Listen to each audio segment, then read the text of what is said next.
హరే కృష్ణ అందరికీ. అందరూ ఎలా ఉన్నారు? అందరికీ నాగపంచమి శుభాకాంక్షలు. మా ఇంట్లో పూజ ఉంటే పొద్దున్నే 5కే లేపొస్తుంది మా అమ్మ. అందరం స్నానాలు చేసి అమ్మ పొద్దున్నే పూజ చేసింది. హారతి తీసుకొని తినే లోపల వ్యాన్ వచ్చేసింది. ఇక ఫాస్ట్గా తినేసి స్కూల్కి వెళ్ళిపోయాము. ఇంకా మేము సాయంత్రం 4:30కి వచ్చాము.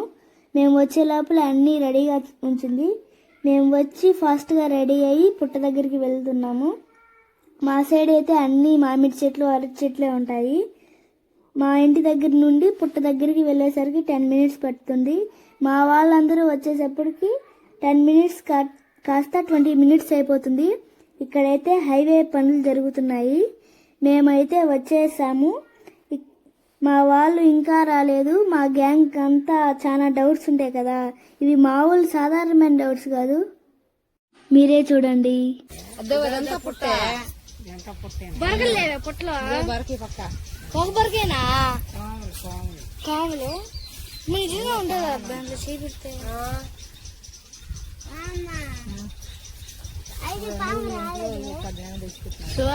పాలు పోతుంది తాకపోతే వేస్ట్ కదా పాలు లేదే ఎక్కువ ఎక్కువ వచ్చి కసేదానికి రాదే. చూశారు కదా మా వాళ్ళకి ఎన్ని డౌట్లు. ఆ తర్వాత పుట్ట చుట్టూ 9 ప్రదక్షిణలు చేస్తూ తెల్లదారంతో 9 చుట్లు చుట్టాము. ఆ తర్వాత పసుపు కుంకుమ వేసి దీపం పెట్టి స్వామివారికి ఎంతో ఇష్టమైన నువ్వుల చెమ్మిలి, చలిమిడి, సద్దులు ప్రసాదంగా పెట్టాము. స్వామివారికి పుట్టలో పాలు కూడా పోసాము. ఇక్కడ ప్రత్యేకత ఏంటంటే వేప చెట్టు, జమ్మి చెట్టు కలిసి ఉంటాయి కదా.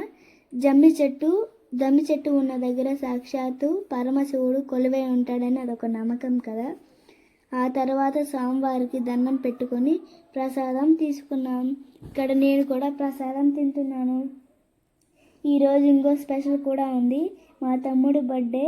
ఇంకా ఫాస్ట్గా అక్కడ పూజ కంప్లీట్ చేసుకొని ఇంటికి బయలుదేరుతున్నాం.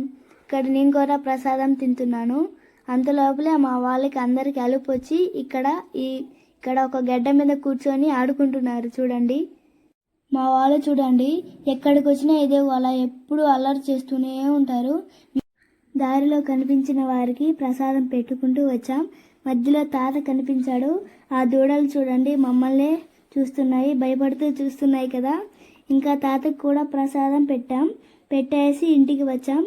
ఇంకా మా తమ్ముడు బర్త్డే కదా, సెలబ్రేషన్ అయ్యేసరికి లేట్ అయ్యింది. ఇంకా పొద్దున్నే స్కూల్కి వెళ్ళిపోయాను. అందుకే వీడియో లేట్గా పోస్ట్ చేస్తున్నాను. హరే కృష్ణ.